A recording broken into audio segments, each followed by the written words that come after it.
Hey guys, this is John with Trailsoffroad. Today we want to share with you our epic adventure through Lockhart Basin. We first started this trip by camping off of Chicken Corners, woke up in the morning, and proceeded on our way. Sit back, relax, and enjoy the ride. Todd here with Trails Off Road, and today we are out on Lockhart Basin. I've got John here with me.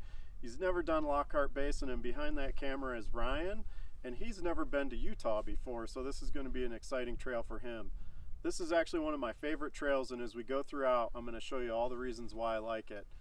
First reason is you actually get to do a trail to get to this trail. So we came over Hurrah Pass down Chicken Corners, and now we're about ready to start the notorious first mile of Lockhart Basin, which can change drastically after rains, but it's a lot tougher than the rest of the trail.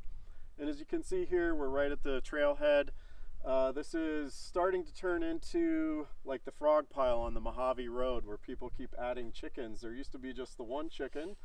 Now there's a bunch of chickens over here, so who knows what this will be like next year. So we'll take a look on the trail. I'll show you all the things that I love about it. We'll see you out there.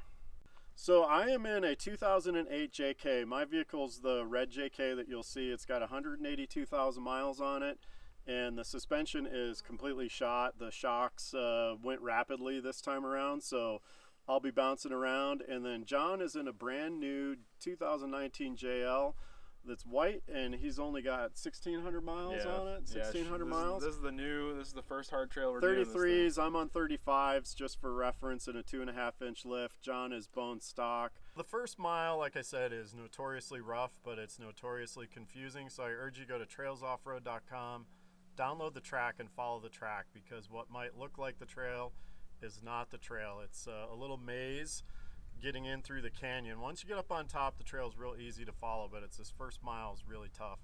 We'll see you out there.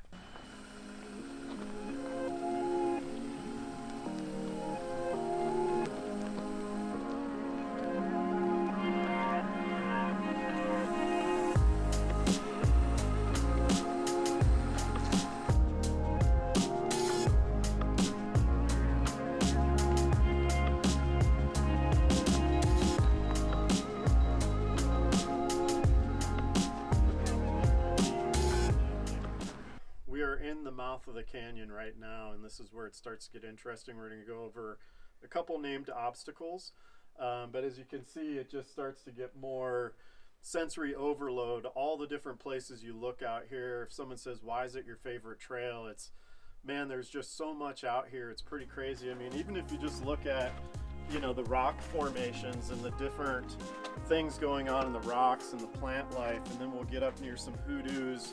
There's a couple arches back here as well. It's just pure sensory overload, and what makes it just even better is that this first mile is, you actually got to drive it. You got to pay attention when you're driving.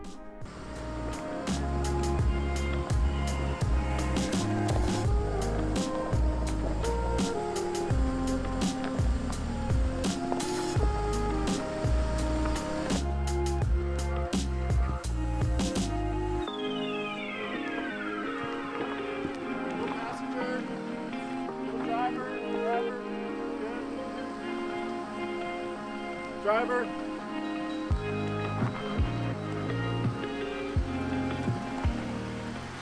Here's a little trick I do. I actually wheel off my back tires. So I point my mirrors right here as I'm doing rock crawling. I point them right to the back tires, so I always know where my back tires are at. So you can wheel off your front tires, your back tires. I prefer to wheel off my back tires.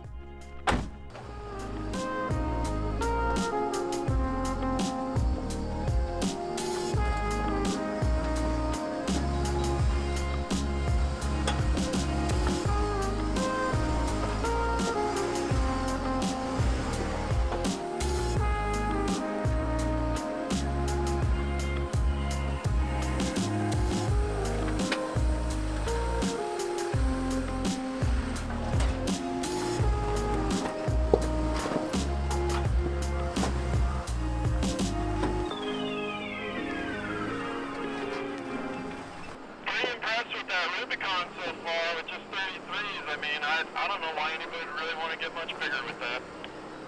Yeah, no, it's definitely a capable vehicle, bone stock. I mean, yeah, definitely impressive vehicle.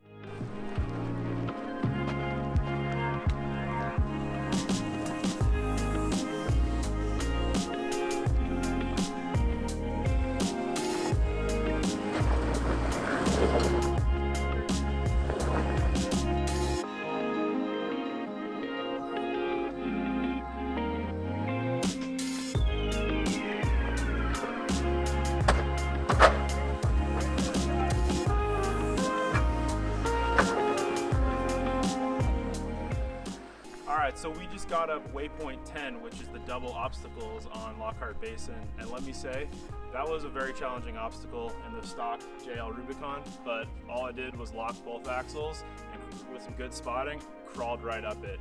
It's caused way less anxiety trying to get up and over these hard obstacles when you have lockers and a low range transfer case and low gears.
Alright, we are at one of the scenic waypoints, so what we're going to do now is we're going to start following the west edge of the plateau on our way down further south towards Canyonlands. And way off in the distance, it's a little hazy today, but you can actually see all the needles in the Needles district right there. And then of course you got all the benches in different formations. So going to be really interesting the further we go along. There's a million different camp spots. This is a great overlanding trail.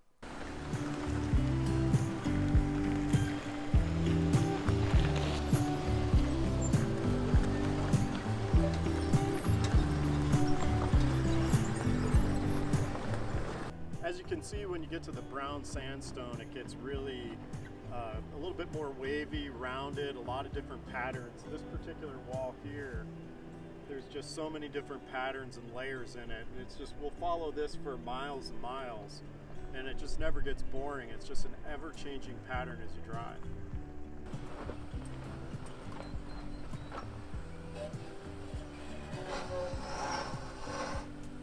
Your gasket, you're good. Back tire's gonna go up now.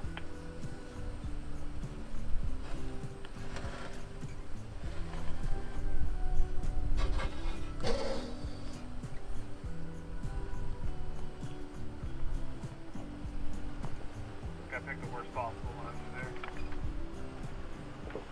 So what we have here is this black stuff. It almost looks like black moss. It's actually cryptobiotic soil. So it takes a very, very long time, thousands of years, hundreds of years to form. But there's actually theory that life itself actually started from this cryptobiotic soil. So it actually becomes, dirt becomes a living organism, and that's what this is right here. So we very well could be looking at the origins of life. And when you're out in the desert and you see this, you don't want to step on it because it won't recover from people trampling it. So never walk on the black soil when you're out here.